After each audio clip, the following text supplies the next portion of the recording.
Okay.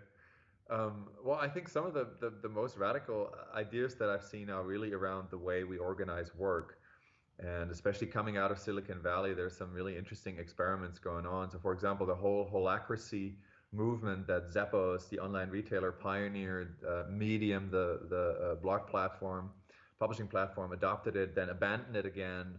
And it's very controversial. Some say it works, some say it's not working at all. But it's a pretty bold experiment, and I think I appreciate them testing the boundaries of what it means to work. So the idea is basically it's a way of working that is devoid of titles, and it's entirely project driven with these agile informal circles forming around project.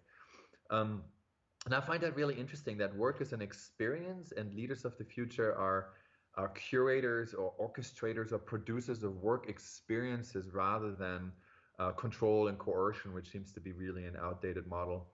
GitHub, which is this big open source software community, for example, does not even have a workspace anymore. So they work remotely, they work from home. It doesn't matter where they are, the developers, but they come together at the GitHub headquarters only to use it as a social space. So they're really fully aware and have radicalized the notion that work is a social community. So the work can be done from anywhere, but coming together, building a community still needs to happen in person Mm. at the workplace. And I think that is really that is interesting to me. Airbnb does the same, for example, where they send teams to Airbnb destinations, and then they work together in an Airbnb location for a week in Rome or in Australia or in Venice or or in rather not so touristy destinations. But I think they also understand that it doesn't have to be a 9 to 5 workday.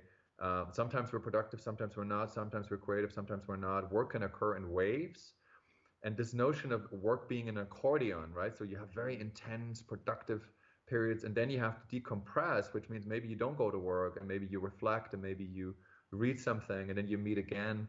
So Mm. work becoming more like conferences, like events, Mm. I think is very, very interesting, and certainly a radical idea that more and more companies Mm. are exploring in the Valley, at least.